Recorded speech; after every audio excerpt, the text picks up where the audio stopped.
From a little cover, I got my dreams in sight. Wrestling on the mat, I go and put up a fight. With every hold and slam, I rise to the peak.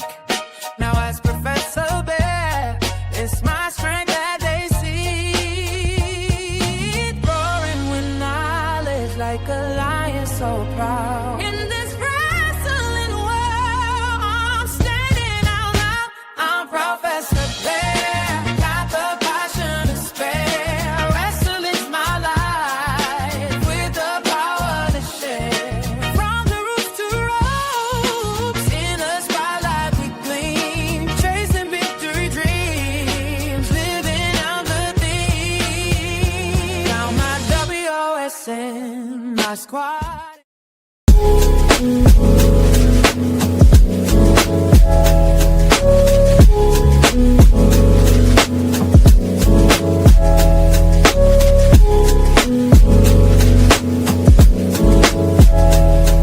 Yeah. Hey, new beginnings on the cusp. Not too old to adjust. Old dog, new tricks. Remember, I was just a pup. Something dirty in my cup.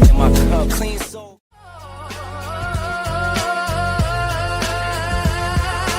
With my boys crew, we'll always ride. In the wrestling world, one just claim the prize.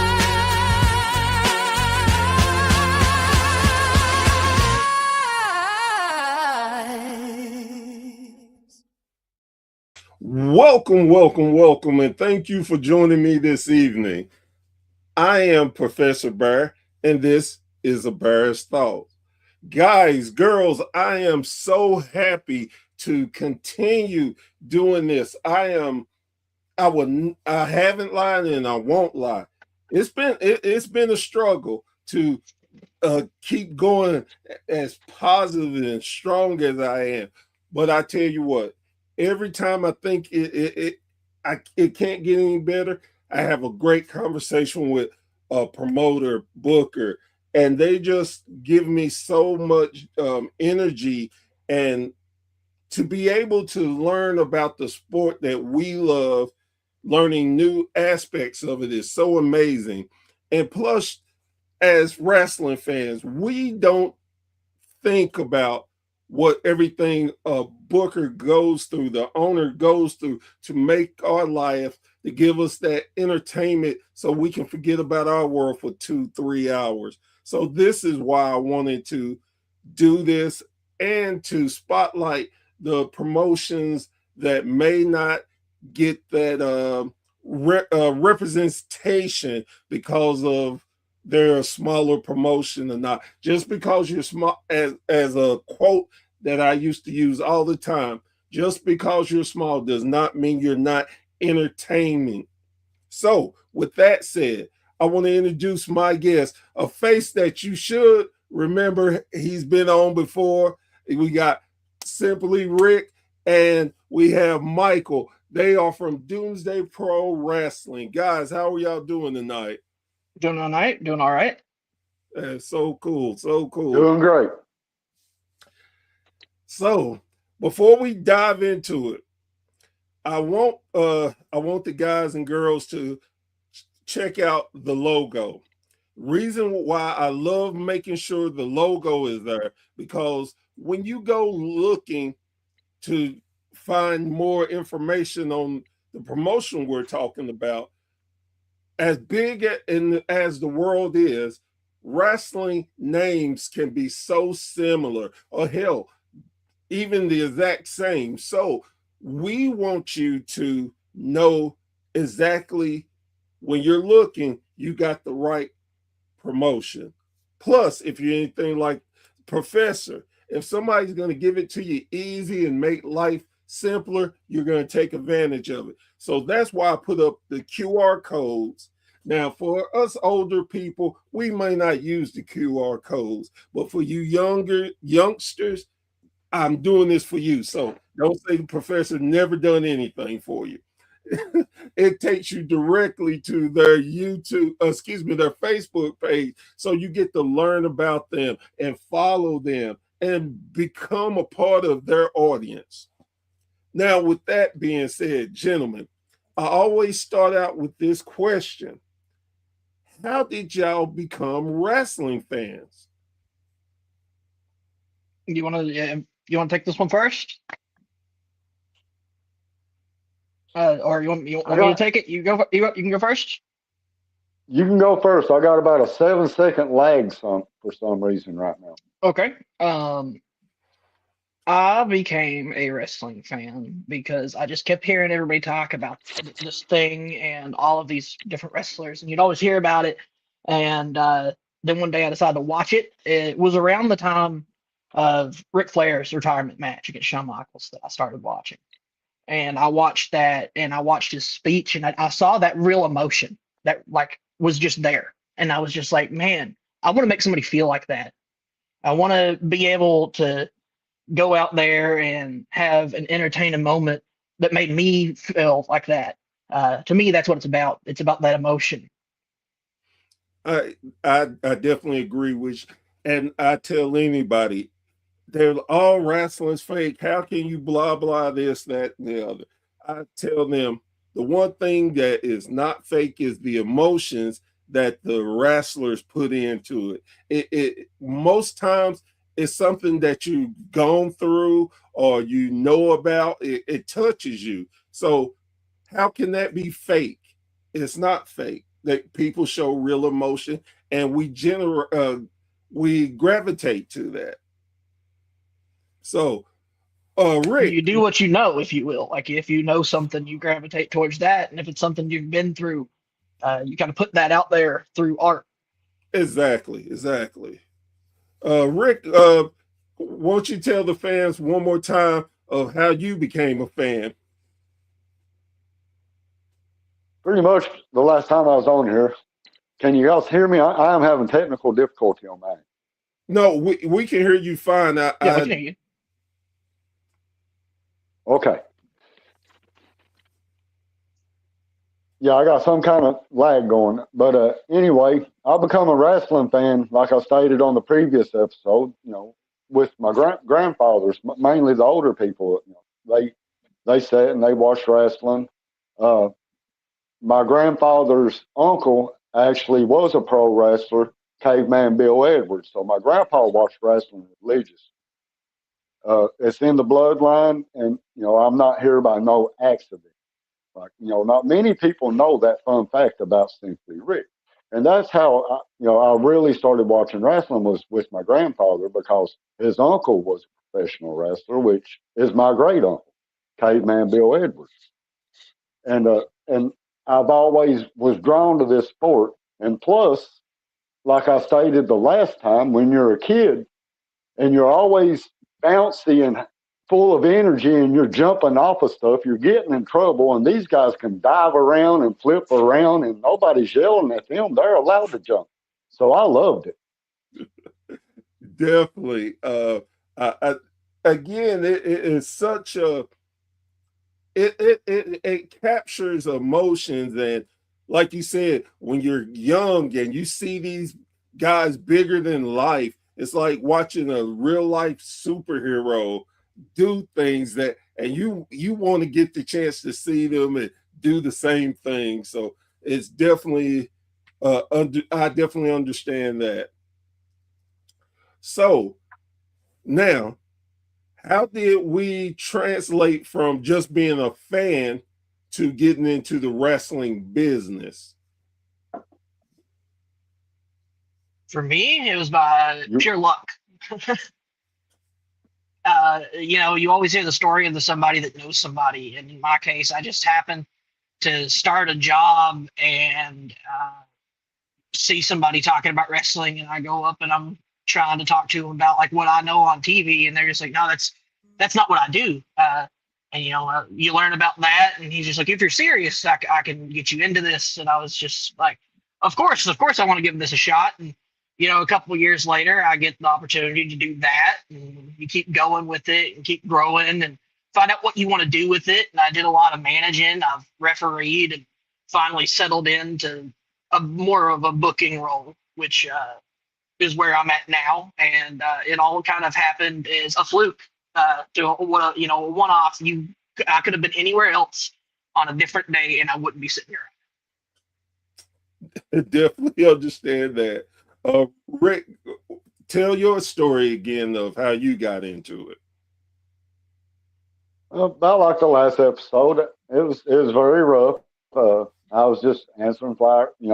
I was coming out of high school, and I didn't want to. That's what I wanted to do. I wanted to follow wrestling, so I just started calling people up promotions, and I got told no a lot.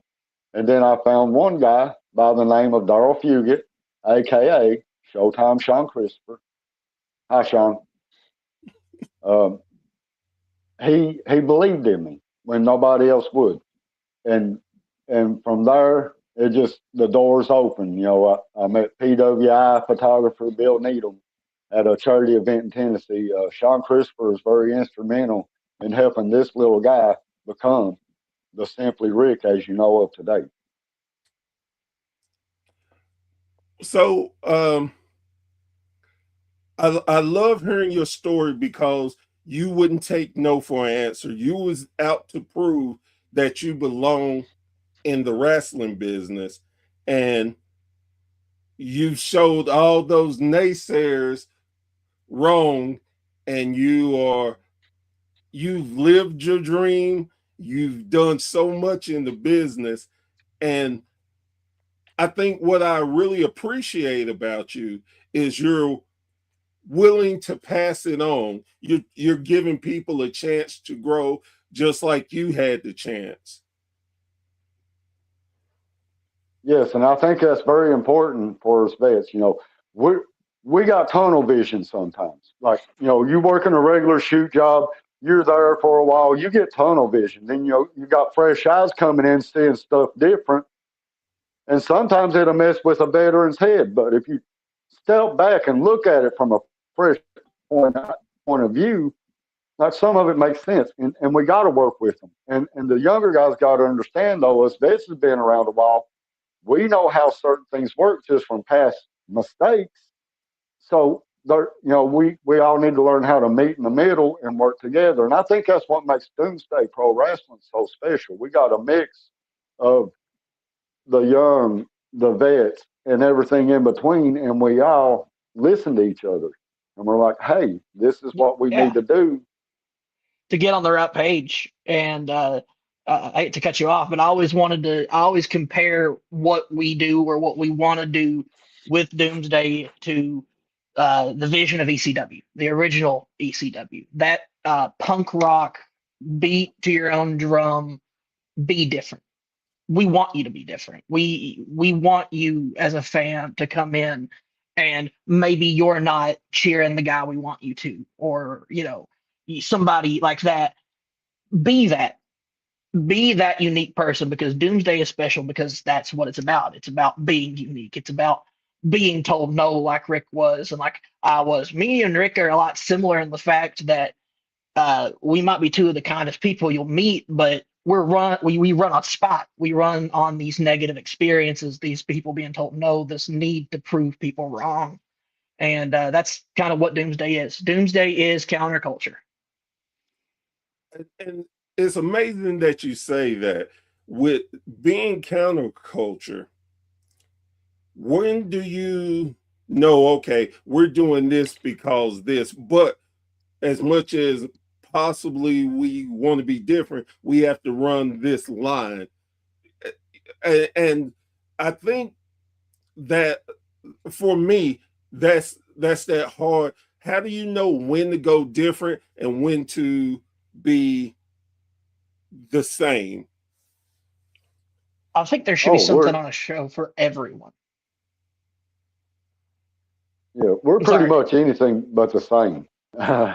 If you follow Doomsday history, like I think, like Michael Ramone said, it gives that old ECW type feel because we attract the broken, the lost, the misunderstood, the people that somebody won't give a chance to with a performer's heart. And if we see the desire and the drive, we want to see them succeed in an industry that people don't want you to succeed. They want to look good. They're scared you're going to take their spot. And and I love that because, like Michael said, everybody deserves a chance. Everybody deserves to be in the realm that makes them comfortable. Not as I tell people, when you hear the term wrestling, it's just a general term. It doesn't mean there's so many different styles of wrestling, different ways of art form, that you have to take the time to see what you like and what you prefer, and you might have to do some research, but it's out there. There's a type of wrestling for everyone. Exactly. You just have to put in the energy to figure out what is your niche and what you like. So that's a good way to put it. So tell me more about how y'all are different. I know y'all said ECW style, but I'm and I think my audience is going to be as curious as I am. Is it always hardcore matches, or what? Again, could y'all explain that to us? I think people misunderstand whenever somebody says ECW, because you say ECW and you get the wrong idea. You get hardcore, but people forget that Chris Jericho and Rey Mysterio Jr., Dean Malenko, guys like that were also there. Psychosis and Ray Jr. have one of my favorite matches from ECW. Like, ECW was everything. It was a punch bowl, it had it all. But I think that, you do have the people that do crave that violence that was there in the 90s, especially now. That was a time that, a rebellion was going on. We're kind of rebellious now. I think that it's now needed more than ever. So, like, yeah, we got the ladder match, and you were just talking about how I think that everybody should be on the same page. And I think this is a good time to circle back to an announcement that I was going to make actually right before I came on here. And I talked to some people. I talked to a few vets about it, and I went to the ladies in the match, and I told them, I said, I preach about equality in the locker room and giving you guys an opportunity. And I said, and I'm out here talking about how these men are going to be in this ladder match and in the main event, and that didn't feel fair to me. So I went to Stevie Ash and I went to Mercy, and I said, hey guys, how do you want to make history for Doomsday? And they both agreed. So we are opening Battle Scars on March 28th in Jeffersonville, Indiana, with Stevie Ash versus Mercy for the Doomsday Pro-Wrestling Women's Championship, and that will also be a ladder match. We will be having an opening ladder match and a closing ladder match on that night. That's amazing. I love hearing that. All right, now I believe in friendly competition. The roster should push each other to be better. Oh yeah. And I agreed with Michael Ramone, since the ladder match was happening anyway. I agreed with it. That was a bold move. But my thing is about, the ECW. Like, before Michael came in the room, we was privately talking about my hardcore championship wrestling. Yes. And in them days, like, the first 4 years of my career was pretty brutal. Scaffold matches, barbed wire matches, you name it, car hoods. We even brought in the kitchen sink. So, you name it, we used that weapon almost. Right. Almost everything. Broken glass, thumbtacks, fire, whatever. But people got numb off of it because we was doing it every match, every show. But you got to build a story to your big events. I feel like this is a good way to kick off our season, but we're not only trying to have that ECW feel, we're trying to have that old school classic feel, like Michael Ramone was saying, something for everybody. And when you build a story to, say, like a street fight, you got a couple of guys going a few shows back and forth, and it's just boiling over and do, hey, let's just do a street fight, no rules, and that's the only way we can settle it. And then it means something. It And that's does. what yeah, go ahead. I think that that's kind of why Doomsday's a little bit more lax with refereeing rules, so you don't have to have those hardcore matches as often, because sometimes a match is going to spill to the outside. You don't want to see that match end in a count out. That's not what anybody wants to see. So sometimes we do have the moments where they're spilling on the outside, they come right back in. But Rick is correct. You don't always need those weapons and stuff to get that ECW vibe. Sometimes you need that Rey Mysterio and Psychosis. Sometimes you need the more goofy stuff. It's all over the place. Like I chose the name Michael Ramone from the Ramones, from punk rock culture, and it's kind of the driving force behind all of it that I'm going back to is be different. And like he was saying there, everybody kept doing the same thing then. And this was kind of a big way to, it's a benefit show. It's the start of the season. We have so much.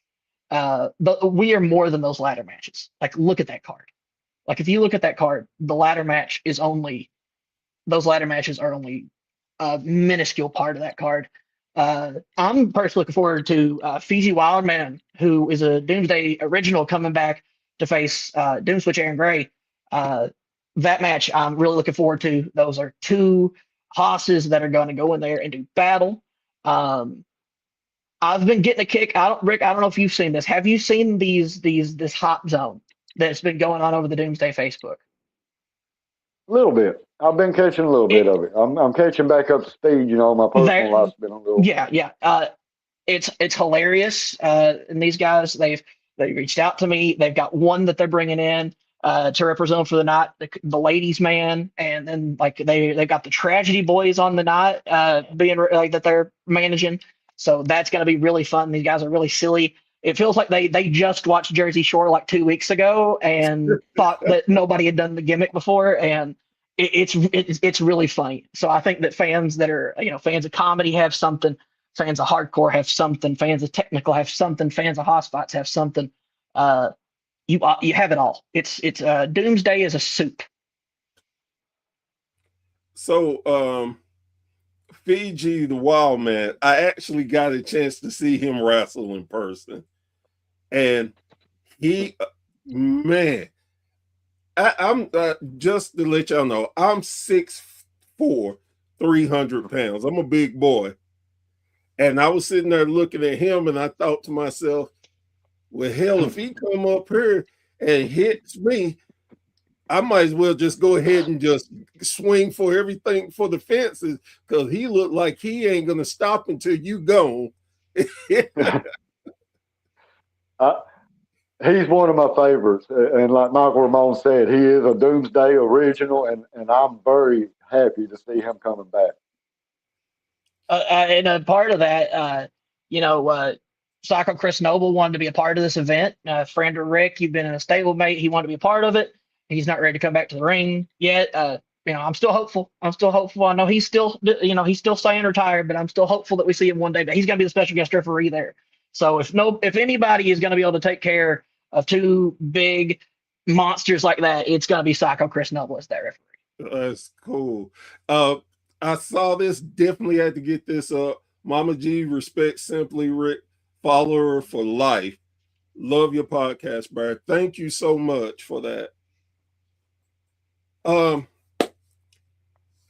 And from what y'all are telling me about your show, it puts me in the mind of not the hardcore ECW, but the original before it came extreme, when Kevin Sullivan was there, when Terry Funk, when no one, they were just a little promotion that used to go by was it Tri-Cities Championship Wrestling. Mm-hmm. That's the style. And honestly, I think they were more extreme then than what they went to, because like you said, it was a melting pot of different wrestling. You had so many traditional wrestlers. You had the wrestlers that could go into hardcore spots. Just, it was everything you wanted in professional wrestling. You could bring any type of fan with you, and they would find something in that show to love. You know, I'll say this. What other promotion are you going to see that would put somebody like Jimmy Lamb, great competitor, but just came off of a match that ended in referee stoppage because of a pile driver in a ladder match because he's asked to do it? Jimmy came to me. He said, I'm winding down. I want to be a part of this match. That's why it was a ladder match, because Jimmy asked for that personally because he had that match with Rick that was supposed to be his end.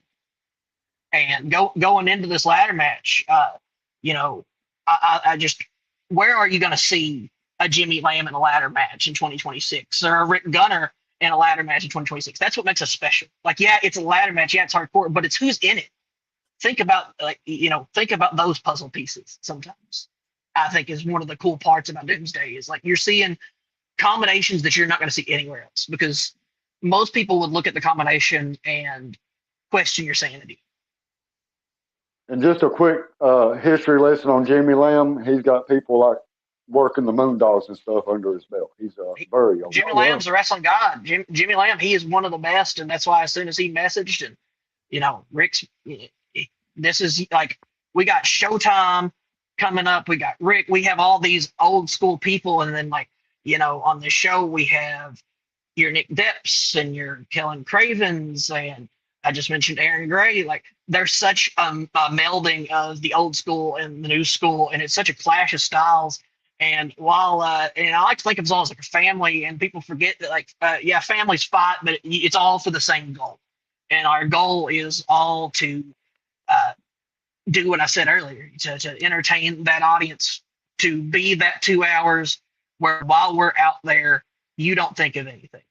I want to be that to somebody. I want to be the comfort to somebody now that wrestling was to me then.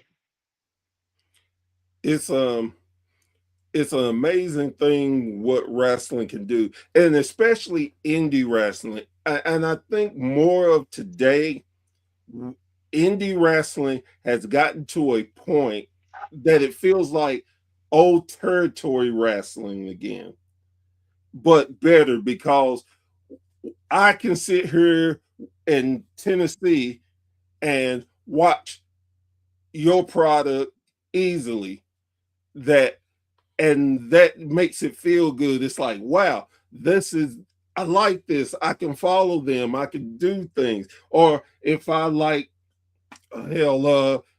wrestling in California, I can do that too.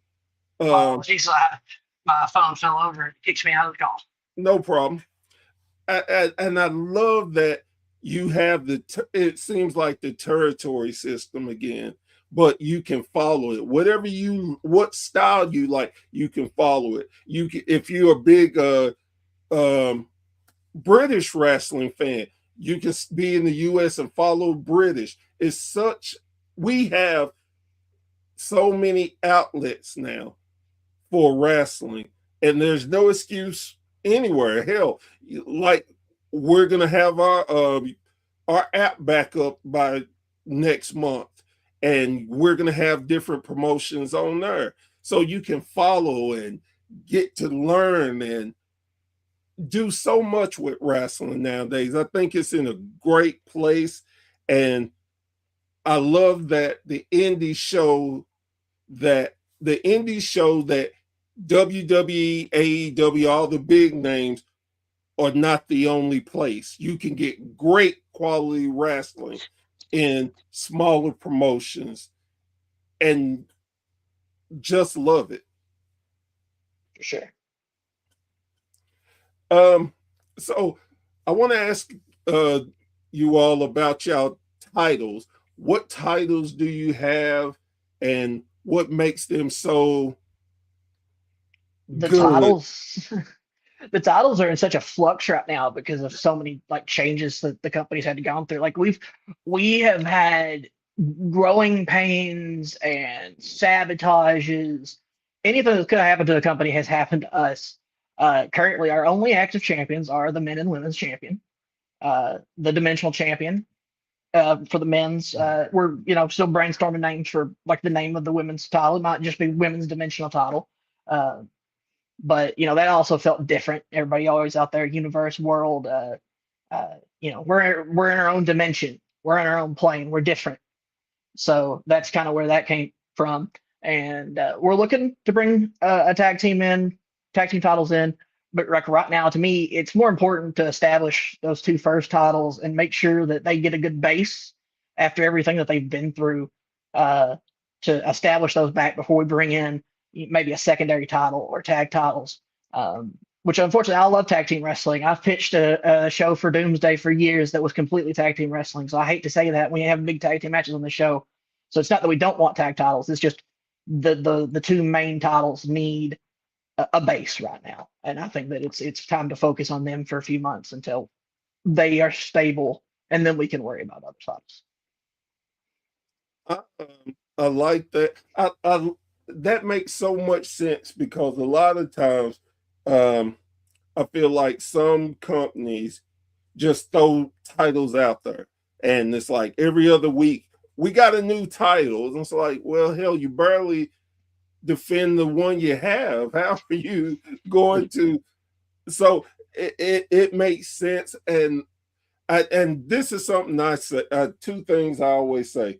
One of the things that irked the hell out of me as a wrestling fan is when a company calls their title the world title. I'm like, you don't go anywhere. You never even look, not even going to talk about around the world. Hell, you ain't even been out your state. You barely go out the county. That's why I think the dimensional works, because anywhere that we go becomes its own pocket. It's that chaos and that energy that we bring right there. Be it in Jeffersonville, Rocky Top, over at Booze Roadhouse, don't matter where we go, it's a pocket of our own dimension, our own chaos that's right there. So world don't feel right, because we're not necessarily part of the world. Yeah, we're definitely in our own little world. Yeah. And see, I love that. And again, as a wrestling fan, we all will put our beliefs behind us, and it's like, okay, I'm not going to put too much energy into that. But with that being said, don't treat us stupid either. Exactly. I hate when people promoters do that. It's like, well, hell, they don't care. Yes, we do. We care a lot more than you recognize. Don't do that. Right. So with that, when is your next show? It is March 28th, Saturday. It is in Jeffersonville, Indiana, 1416 Spring Street, Jeffersonville, Indiana. Even though I said that was in Kentucky earlier on my promo, and I had to correct it. You were heated up. That promo. Go back and watch it. Go back and watch it, fans. Go back and watch the last one. Go back and watch the one right before that from the champion. Oh, definitely. We have something going special. Go watch Nick Depp's. I'm sure that we'll be hearing from Jimmy Lamb soon. Yes. We've got a lot going on. Unfortunately, I have to bail out in a couple minutes. So if you want to give me one more question. Yes. How do you feel being next to Rick, gathering the knowledge that he gives you about the wrestling business? This is going to be the weirdest analogy that you're probably ever going to hear. But whenever somebody has to take over, for Kermit the Frog or something, they shadow the person that's doing the puppetry and the voice for years and years and years. And I felt like I was doing that from the moment that I met Chris and Rick. This was always where I was supposed to end up. I just didn't know the path at the time, but I've been studying this for years, and I'm still learning. We never stop learning. So I feel like one of the guys that's shadowing Kermit the Frog to take over and be special for a new generation. You said that was a weird analogy. I think that was a great analogy, because if anyone, that's just like getting a new job. You got to shadow the person who's there to learn how to do it correctly and to ask questions and gather that knowledge. So when you get that chance to be on your own, and when you get that chance to pass on the knowledge to whoever you see fit to, you know you're giving them quality. You know that it's coming from an old school mentality, and you're trying to keep the magic alive. So that Exactly. was a perfect analogy. Yeah, when you put it like that, I think so. So I'm gonna leave you guys with this, and it's more of a message to the fans. I hope you can come out and see us uh, March 28th, Jeffersonville, Indiana.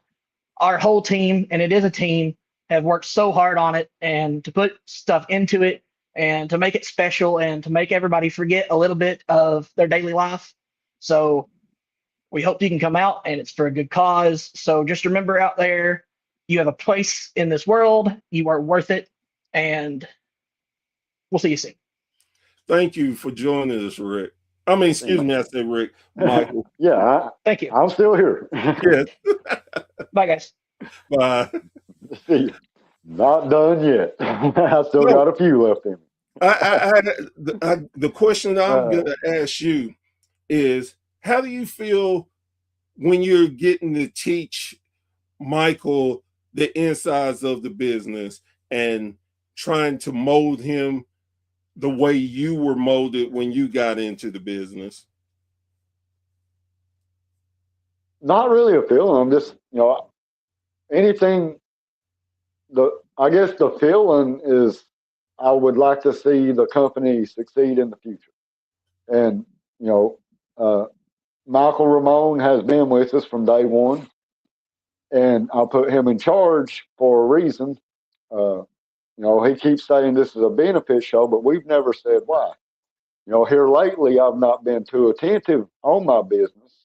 And, my wife got diagnosed with breast cancer. Oh, I'm sorry to hear that. Right now I'm trying to focus on family because I've been focusing on my shoot job and wrestling for so many years. It's kind of time to focus on some personal stuff. Right. And the feeling I get, when I'm able to pass on any type of knowledge that I've picked up, whether it be good or bad, it's still from experience. I feel like I'm helping the next generation do this a little smarter and not mess up like I did. That's the whole intent. And that is great. It puts me in the mind of, and I say it all the time, leave the business better than you found it. I mean, that is the purpose, because we want this business to continue way after we're dead and gone. So we just love wrestling like that. Yes, and we do put so much into it. Like you said, the fans don't really understand how much, especially a promotion on our level, how much we have to put into this, and how much actually kind of gets taken away from our family sometimes just to make this stuff work. Our time, our money that we could be putting into our household. You got people coming online wanting to poke jabs or talk about, say some teeth missing, or, hey, I've ignored my health and myself this time, trying to keep a family, keep this going, keep that going, be best at my shoot job, be the best in the wrestling business, be the best at promoting I can be. Yeah, and plus, you get hit in the face with a few right hands from Chase Stevens, you do lose a few teeth. But you got people that just want to make jabs at these small promoters to make themselves feel bigger or look so professional. Like that one negative comment's going to make somebody from WWE call them straight up like, hey, bro, I loved your negative comment. You sure put him in his place. Come and work for me. Exactly. The how do you feel wrestling is today versus when you got in the business? Do you think it's better, worse, or about the same? Mm. That's a rough question because everybody's eyes view it different. Like you got the young generation, you got young eyes that view it different. Like when I was coming up, the '80s guys, I thought the '80s guys was better than the '70s guys. The people that watched the wrestling in the '70s thought their guys was better than the guys I was cheering for. Right. So there's always this clash, like in generations, on what you think is better. Is it better then or now? And I don't believe anybody can really answer that question with bias, because I'm an old school guy. I prefer the old school work. I believe that you should work a match like the old school guys. I'm going to use this for an example. You do a match in the old school, you work on that body part, you hit up your setup for your finisher, and it works on that specific body area. And when you put your finisher on them, they're done. Nowadays, you got guys doing 50 finishers and they're popping up. That's one problem I got with the new age wrestling. There ain't no story behind it. It's just like spot, spot, spot, boom. It ain't no hold. Like you're working that muscle, you're working that arm. And, there's good wrestling out there. I just feel like the story of the movement needs to come back because it's just DDT, DDT, flip off the rope, kick, pose. What, why are you doing your finisher? What body part are you working on to make that finisher effective when you hit it to keep that guy from popping up? That's the story that needs to be told nowadays. I think that's a missing element. And that's just my view on New Age wrestling. And I have to agree with you. I think a lot of times they're more concerned of getting that damn spot in versus telling the story of how I was, as they call Triple H, very technical and cerebral. That's the word. Cerebral assassin. Yes. And you just had to work it. You worked it. It was a reason why you worked it. And people, you knew it, you could see it. And like you said, it built. And then bam, then the finisher.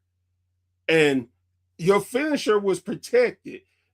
Everybody didn't kick out of your finisher. Everybody, you knew when they did this, it was the end. And when and then if someone did kick out of it, it was amazing. That made it like, oh my God, nobody has done this before. It made it special. And like you said, I think they go too hard on spot wrestling instead of setup wrestling. And again, like you, I'm an old school wrestling fan, and that's not saying that these wrestlers don't do good either. They do some tremendous work. It's just a different frame, a different thought process behind it that some people like, some don't. But it doesn't take away from them as wrestlers.